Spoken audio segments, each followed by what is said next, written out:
नहीं चिल्लाने लगे। पूरे रेस्टोरेंट का माहौल ही बदल गया। वहाँ एक वेटर आया, शांति से उस कॉकरोच को उठाया और रेस्टोरेंट के बाहर फेंक किया गया।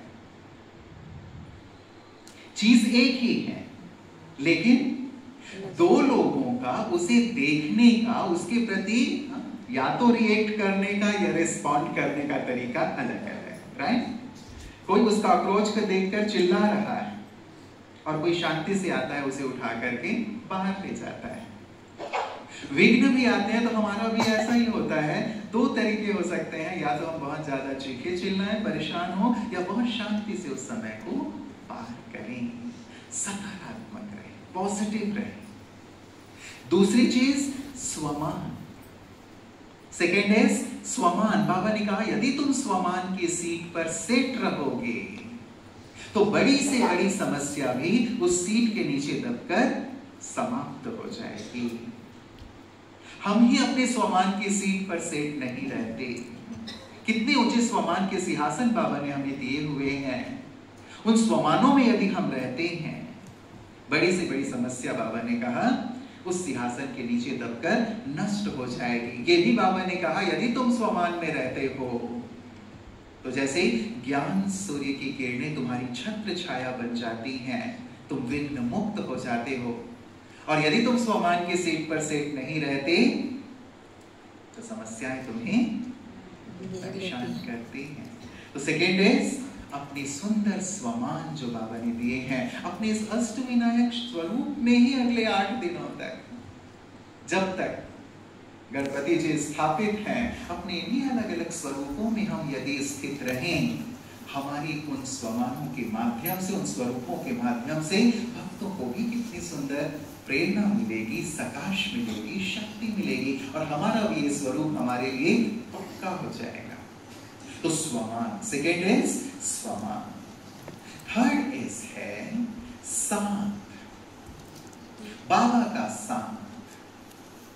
यदि बाबा सांप हैं, हमारे लिए हर विघ्न खेल है।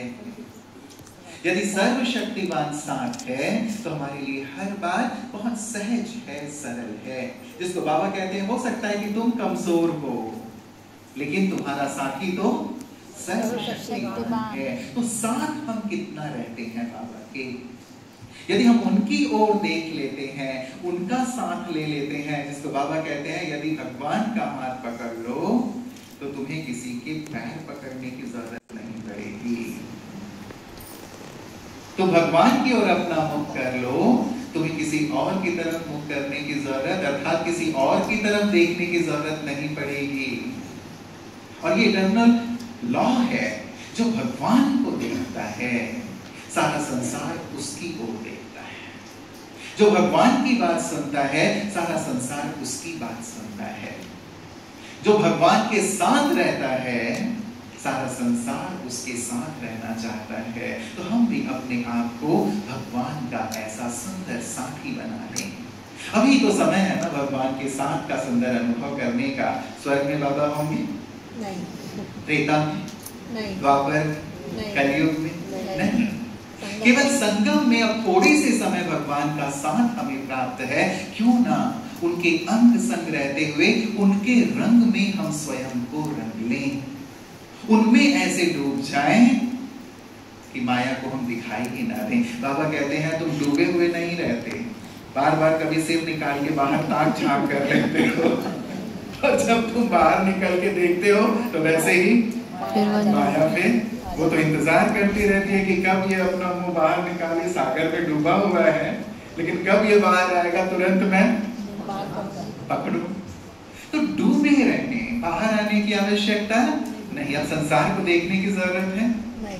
संसार से कुछ चाहिए नहीं। कोई इच्छा कामना, हम देने वाले हैं। ये पक्का कर लें, I am born to give, I am born to give. मैं देने के लिए पैदा हुआ हूँ, संसार को वरदान देने के लिए, संसार का कल्याण करने के लिए, संसार का उद्धार करने के लिए, संसार को पवित्र बनाने के लिए अवतरित हुआ हूँ। मैं आया ही हूँ देने के लिए।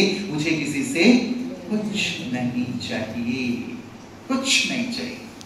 और जब हम साथ रहते हैं बाबा के तो ये देने का भाव हमारे अंदर आता है। भगवान जैसे दाता हैं, क्या वो कामना रखते हैं कि ये थोड़ा सा मेरी स्तुति करें कि बाबा आप तो ये हो वो हो, उसके बाद मैं इन्हें कुछ दूंगा? कामना रखते हैं बाबा?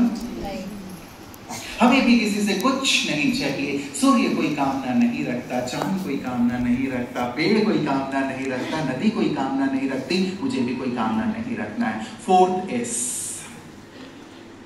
इज साथ रहते हुए जीवन निर्विघ्न हो जाता है। बाबा कहते हैं जहां मैं आया वहां तुम्हारी अच्छी स्थिति का गुलदस्ता मुरझाया, जहां मैं आया वहां माया आई, जहां मैं आया वहां मैलापन आया, और जहां तेरा आया वहां तुम तर गए, कल्याण हो गया। तो तेरा तुझको अर्पण, क्या लागे मेरा समर्पण। भगवान को समर्पणता सबसे ज्यादा प्रिय है, इसलिए चढ़ जाओ प्रभु के ऊपर, चढ़ जाओ। कहते ना एक चोर था, चोरी करने निकला, स्वयं किसी कामना में मत रहो, स्वयं किसी आश में मत रहो, लेकिन इस स्वरूप में स्थित हो जाओ। होंगे ना ऐसे? आज चूंकि गणेश चतुर्थी है तो इसमें हम यही सुंदर संकल्प लें कि बाबा अब हम आपकी गोद में बैठकर अपने स्वरूप में स्थित होकर सारे विश्व के कल्याण करता बनेंगे। अपने सारे विघ्नों को हम यहाँ आपको अर्पित करके जा रहे हैं, विघ्नहर्ता बन के जा रहे हैं। जाएंगे ना ऐसे? ये बाबा से तोहफा लेके जाएंगे ना, यही वरदान लेकर जाएंगे। वहां जाकर के कोई विघ्न तो नहीं आएगा, कोई चिंता तो नहीं सताएगा, कोई मार नहीं, सब कुछ यहाँ अर्पित। तो इन पांचों बातों को भी अपने जीवन में लाएंगे और अपने आप को सुंदर स्वरूप में स्थिर करेंगे। तो आप सभी विघ्नहर्ता बन जाएं, सारे विघ्नों से मुक्त, सारे विश्व का कल्याण करने वाले और सभी आत्माओं का उद्धार कर उनके विघ्नों को नष्ट करने वाले आने वाले समय में, जो कि आ ही गया है विनाश काल का समय, ऐसे काल में जबकि सारा संसार आपकी ओर देखेगा एक ऐसी प्यासी नजर से कि ये हमारे कल्याण करता, हमारे कल्याण करें, तो आप सबके कल्याण करने के योग्य रहें, उस स्वरूप में स्थित हो जाए। तो चलिए इसी सुंदर स्वरूप में स्थित होकर चले पुनः ट्रैफिक कंट्रोल के साथ साथ अपने सुंदर स्वरूप में स्थित हो जाएं, अपने विघ्नहर्ता स्वरूप